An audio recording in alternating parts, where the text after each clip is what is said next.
Donc voilà comment j'ai positionné mon patron. Il faut faire toujours attention au droit fil.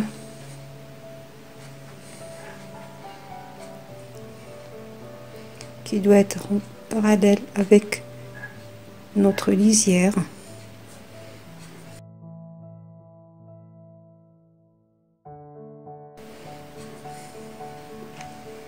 Donc j'ai essayé d'optimiser au maximum la pose de mes patrons.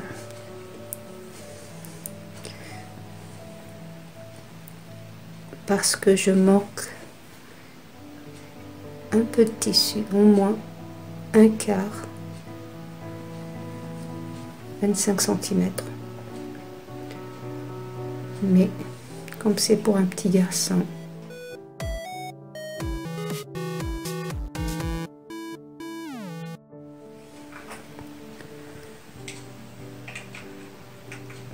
les 1,50 m que j'ai ont suffi.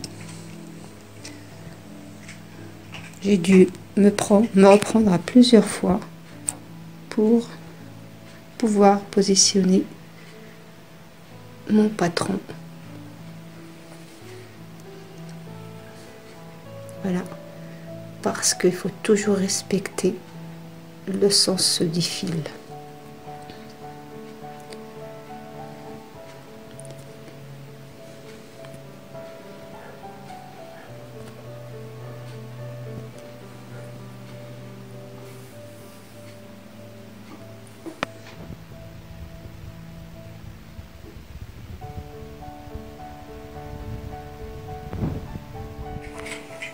Pensez, quand vous coupez, à bien marquer tous les repères, parce qu'au moment du montage, ils vous seront très utiles. Voilà, vous voyez, j'ai marqué partout des petits repères, ainsi que le sens du fil. Donc il faudra bien faire attention. Là, c'est là où je commencerai à froncer notre manchure. Là, le repère. Voilà. J'ai marqué aussi les boutonnières, mais ça c'est à la fin. L'emplacement de ma petite poche, pareil, c'est à la fin. Sauf si, comme moi, vous avez choisi un tissu à rayures. Donc là, à ce moment-là, faites attention quand vous coupez la poche, que ça soit coïncide bien des rayures, ou lui mettre le travers, on va vous voir. Voilà.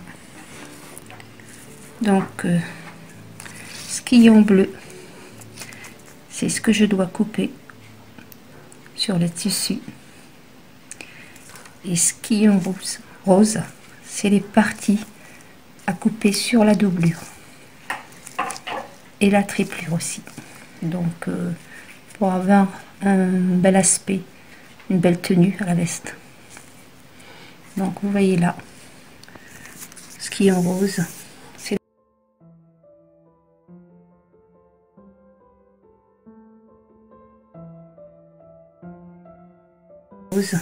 c'est la partie paramonture que j'ai préparée ici. Vous voyez, voilà. J'espère que tous ces conseils vous seront utiles. Là, je vais commencer à couper la partie veste. Donc, on fera la même chose avec la doublure,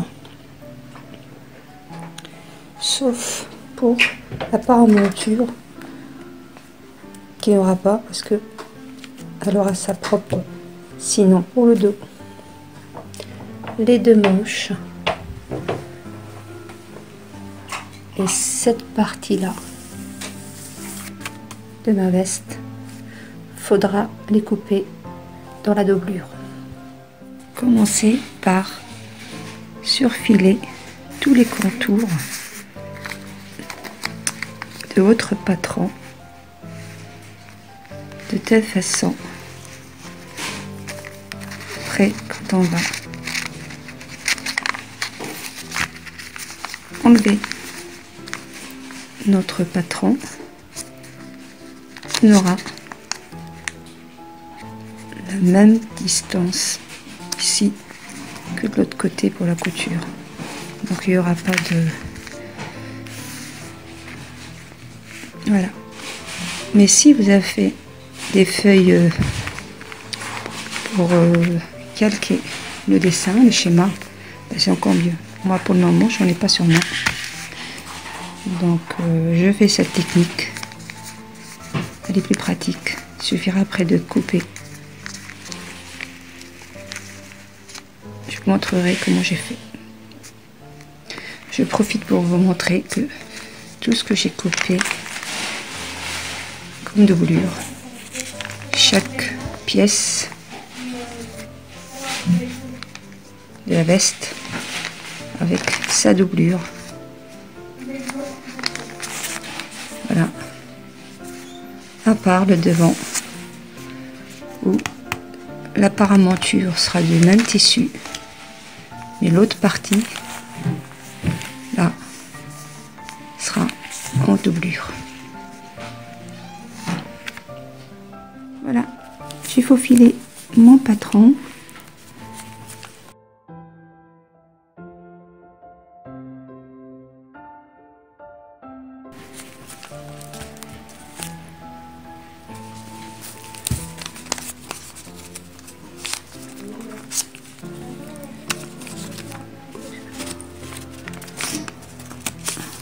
Voilà.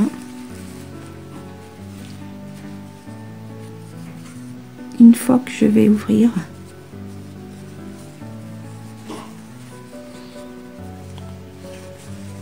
j'ouvre tout ça. C'est pour ça qu'il faut laisser des petites boucles au-dessus pour pouvoir faire ce geste-là.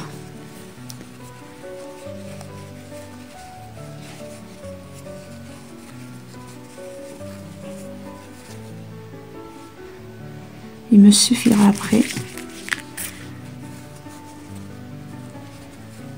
de couper les fils longs sans toucher le tissu.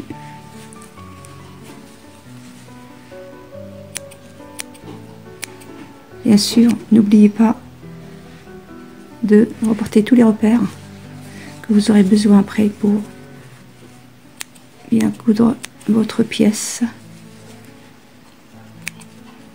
Voilà ce que ça donne. Je finis et je reviens. J'ai fini de couper. Bien sûr, il ne faut pas oublier de marquer avec une craie l'endroit de l'envers. Là, moi,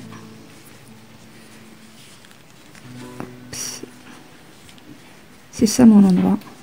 Donc, je vais mettre une épingle où vous marquez au craie. Je ne l'ai pas à ma portée. Donc voilà, une fois vous avez tous les contours faufilés, il ne suffira qu'à coudre sur ces lignes là et à la fin de la couture on les enlève et on aura une la couture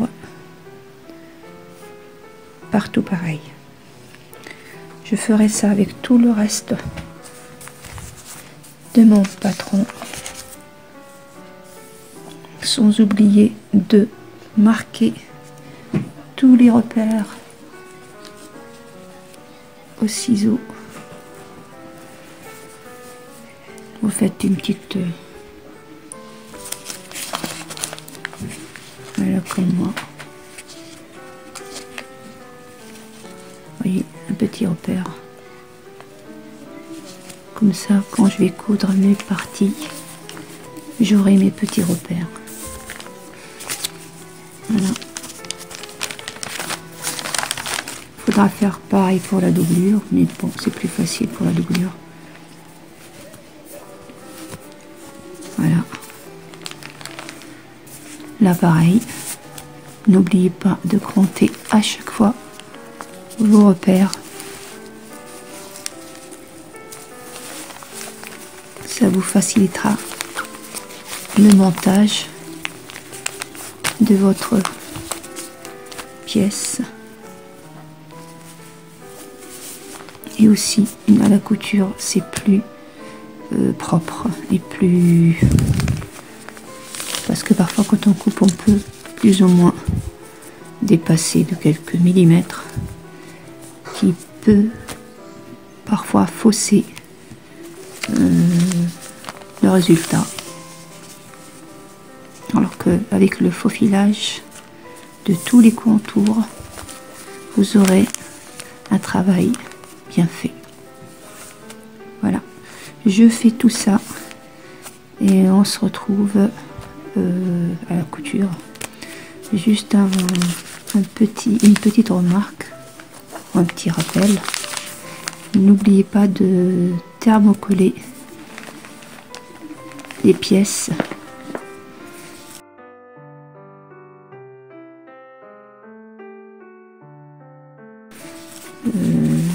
de la veste, certaines pièces comme la paramonture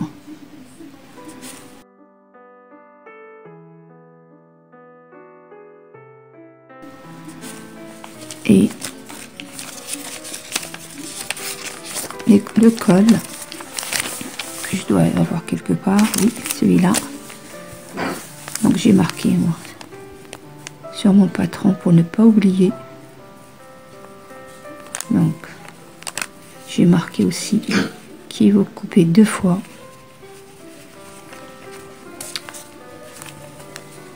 Il faut toujours suivre le droit fil. Et voilà, je crois que pareil, vous voyez. Donc voilà, de la doublure.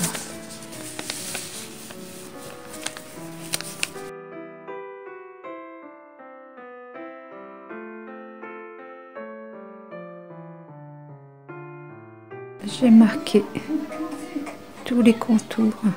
J'ai marqué aussi avec une craie l'envers de mon tissu. Je vais commencer par coudre cette partie là de la manche.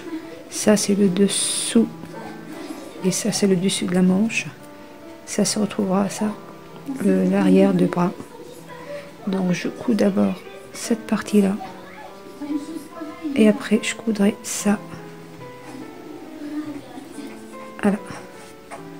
Donc moi je vais surfiler ces côtés là, parce que ça me permettra d'avoir de coudre après facilement, de pas chaque fois, d'où le repère de mes...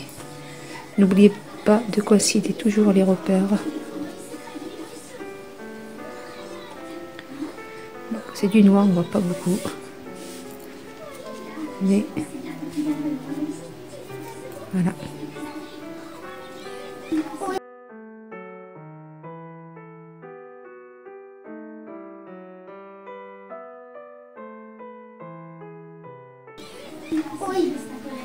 Voilà, j'ai d'abord épinglé les 2 parties, comme vous voyez, ça coïncide bien. Comme ça, je suis sûre. Parce que moi, j'ai laissé 15 cm. Vous pouvez laisser 1 cm et demi si vous avez peur. Mais là, le fait qu'on a marqué, soit à la craie, soit avec le fil, ça aide énormément. Là, je vais surfiler. Je ferai pareil pour l'autre côté. Voilà, c'est l'endroit. Voilà. Je continue de surfiler toutes mes pièces. Je ferai l'essayage sur le petit garçon. Et ensuite, je passerai à la couture. Bon, voilà, une fois surfelé. Ce que ça donne. Donc ça, je sais que c'est du noir, on ne peut pas voir facilement. Mais notre manche, vous voyez, quand elle a une belle tenue comme ça, c'est qu'on l'a bien coupée dans le droit fil.